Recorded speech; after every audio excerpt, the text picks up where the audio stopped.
patuloy nilang pagmamalasakit para sa aming pangangailangan at kapakanan. Kaya pinupuri ka namin, Ama ng mga bansa, sa pagpaparangal namin sa kanila.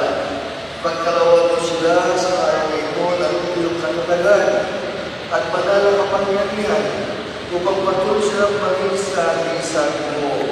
Panginoon namin Diyos, at palaparing magulang na aming pamilya, buong karangalan na wala magmahal sa dalhin ang kanilang pangalan. Ilalaway tulungan namin bilang mga sakit ng pamilya sa kanilang banal na katungkulan bilang magulang sa pagpapakita ng aming paggalang na ang pagkamasunurin at taus-puso namin pagmamahal sa kanila. Pagkalawaman mo sa Panginoon ng kaligayahan at kalusugan, ng kapayapaan at ng mabuting kapalaran upang sila na alay-alay na kanilang buhay ay makapiling mo Diyos at ang aming Amang nasa langit sa buhay na walang hanggan. Amen. Amen.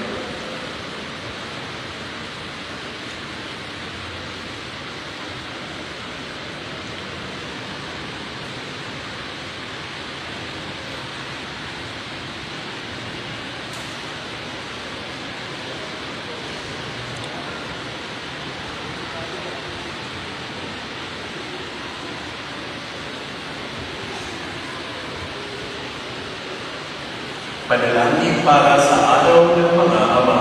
Pinupuri ka namin, Panginoon, Panginoon at Ama ng lahat ng buhay, na nagkaloob sa amin ng Ama sa aming pamilya.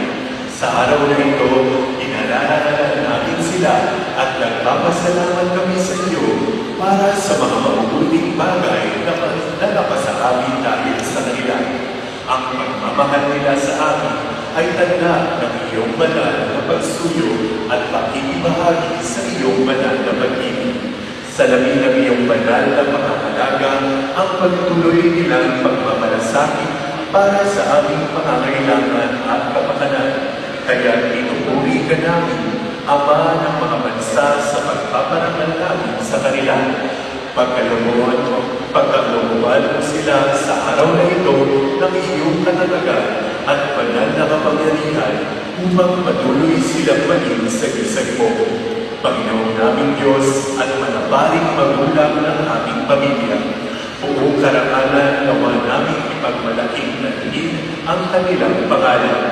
Sila nawa'y tulungan namin bilang mga sakop ng pamilya sa kanilang banal na katungkulan bilang magulang sa pagpapakita ng aming paggalang, ng aming pagkapasunuri at ang taus-puso naming pagmamahal sa kanila.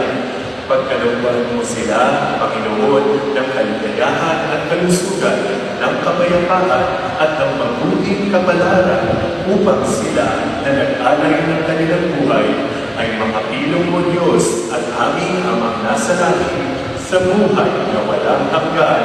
Amen. Sumayin niyo ang Panginoon.